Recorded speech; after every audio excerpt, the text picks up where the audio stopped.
રીબડાના અમિત ખૂટના કેસના મામલાની હવે સોશિયલ મીડિયાની અંદર વધુ એક પોસ્ટ વાયરલ થઈ રહી છે। 2 દિવસ પૂર્વે અમિત ખૂટના સમર્થનની અંદર એ પોસ્ટ વાયરલ થઈ રહી હતી। જો કે હવે અમિત ખૂટે પોતાનું જીવન ટૂંકાવ્યા બાદ આખી આ ઘટનાની અંદર વધુ એક પોસ્ટ સોશિયલ મીડિયાની અંદર વાયરલ થઈ રહી છે, જેમાં જસ્ટિસ ફોર અમિત ખૂટ એ હાલ સોશિયલ મીડિયાની અંદર વાયરલ થઈ રહ્યું છે। નમસ્કાર, આપ જોઈ રહ્યા છો ન્યૂઝરૂમ ને આપની સાથે હું છું પ્રદીપ।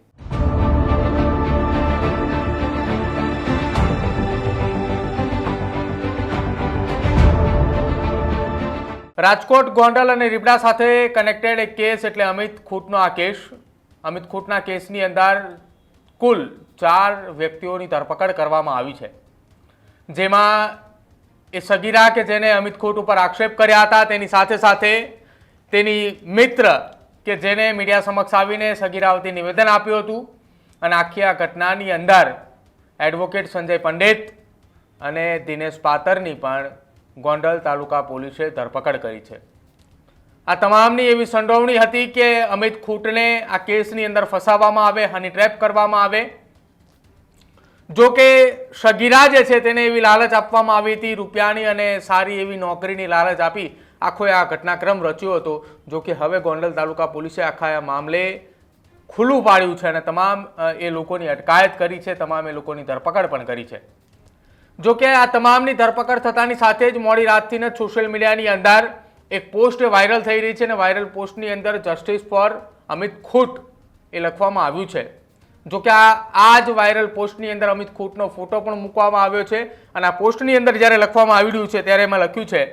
કે હું અમિત ખૂટના પરિવાર સાથે છું। ગોંડલની પ્રજા એ બાયલી નથી, ખાનદાની ખુમારીને ખમીરાતવાળી છે। ગોંડલની પ્રજા હંમેશા સત્યની સાથે છે। રીબડા ગામના પાટીદાર સમાજના લડવૈયા યુવાન સ્વર્ગસ્થ અમિતભાઈ ખૂટને ખોટી રીતે હની ટ્રેપમાં ફસાવીને આત્મહત્યા કરવા મજબૂર કરનાર લોકો એ બાયલા હોવાની વાત જે છે તે આ પોસ્ટની અંદર કરવામાં આવી છે ને નીચે લખવામાં આવ્યું છે કે જસ્ટિસ ફોર અમિત કુમાર ખૂટ। એટલે હવે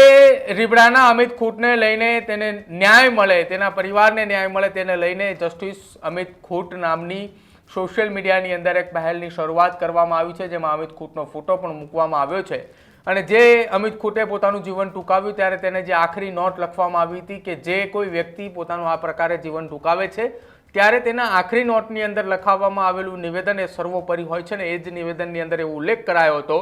કે આ એક હની ટ્રેપ કરાવતી એક આખી ગેંગ છે અને આ ગેંગે મને ફસાવ્યો છે અને એ જ પ્રકારનું ક્યાંક અત્યારે તપાસની અંદર ખુલીને નીકળતું હોય એવું લાગી રહ્યું છે। ગોંડલ તાલુકા પોલીસે હાલ તો આ તમામ આરોપીઓની ધરપકડ કરીને પૂછપરછ હાથ ધરી છે। જો કે એડવોકેટ સંજય પંડિતે જ્યારે ન્યૂઝરૂમ સાથે વાતચીત કરી હતી આ સગીરાના સંદર્ભની અંદર ત્યારે તેમણે એવું પણ કહ્યું હતું કે આ સગીરા જે છે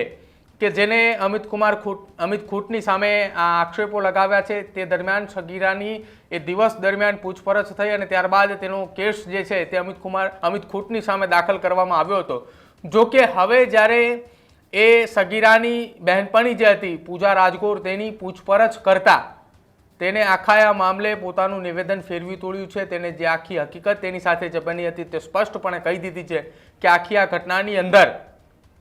અમને રૂપિયા અને નોકરીની લાલચ આપવામાં આવી હતી અને આ પ્રકારનું કરવા માટે કોઈક વ્યક્તિ દ્વારા કહેવામાં આવ્યું હતું। હવે એ વ્યક્તિ કોણ છે, શું છે તેની તપાસ હજુ ચાલી રહી છે, પરંતુ હાલ તો ગોંડલ તાલુકા પોલીસે આખી આ ઘટના સંદર્ભે કુલ 4 વ્યક્તિઓની ધરપકડ કરી છે અને આખા આ મામલે કાર્યવાહી હાથ ધરી છે। પરંતુ શંકાની સોય હજુ પણ એ ઉપસ્થિત છે કે 17 વર્ષીય સગીરાને કોઈ વ્યક્તિ એક આવીને કહી જાય કે તારે આ પ્રકારનું કૃત્ય કરવાનું છે તો એ 17 વર્ષીય સગીરાને એ ખબર નહીં પડી હોય કે આ વ્યક્તિ જે મને કરવાનું કહે છે એ શું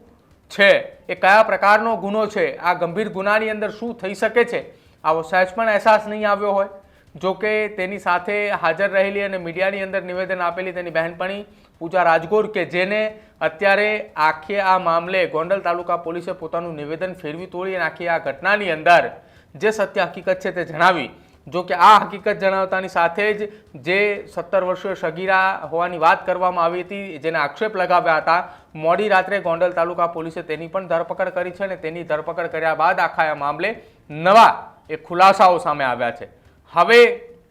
આ આખી આ ઘટનાની અંદર હની ટ્રેપ થઈ હોવાની ચર્ચાઓએ ગોંડલ તાલુકા પોલીસે પ્રેસ નોટ રિલીઝ કરી અને તેની અંદર જાહેર કરી છે અને તે જાહેર થતાની સાથે જ સોશિયલ મીડિયાના માધ્યમથી અમિત ખૂંટના મિત્રો વર્તુળકો સાથે જ રીબડાના લોકો અને ગોંડલના તેના મિત્રોએ તમામ લોકોએ સાથે મળીને સોશિયલ મીડિયાના માધ્યમથી અમિત ખૂંટ જે છે તેને ન્યાય મળે તેને લઈને જસ્ટિસ અમિત કુમાર ખૂંટને લઈને હાલ તો સોશિયલ મીડિયામાં પોસ્ટર પણ એ ટ્રેન્ડ થઈ રહ્યું છે અને આ જ ટ્રેન્ડિંગને લઈને હાલ તો સોશિયલ મીડિયામાં એ ચર્ચાઓ પણ ચાલી રહી છે કે શું અમિત ખૂંટની એ અંતિમ નોટની અંદર લખાયેલી બીજી કેટલીક વાતો પણ સત્ય ખરી હોઈ શકે, કેમ કે એને જે વાત કરી હતી હની ટ્રેપને આખી ગેંગની એ પ્રકારની તપાસની અંદર ખુલાસો થઈ રહ્યો છે, તો કદાચ એવી શક્યતાઓ હાલ તો સોશિયલ મીડિયાના માધ્યમથી વ્યક્ત થઈ રહી છે કે જે અન્ય બીજા કેટલાક નામો લખવામાં આવ્યા છે કદાચ એ પણ તપાસની અંદર ક્યાંક ને ક્યાંક સત્યતાના ખૂણે નીકળી શકે છે. તમારું શું માનવું છે આખી આ ઘટના સંદર્ભે કે જે સોશિયલ મીડિયાની અંદર આખી એ પોસ્ટ વાયરલ થઈ રહી છે તેને લઈને તે ખાસ અમારા કમેન્ટ સેક્શનની અંદર જરૂર જણાવજો. જોતા રહેજો ન્યૂઝરૂમ. નમસ્કાર.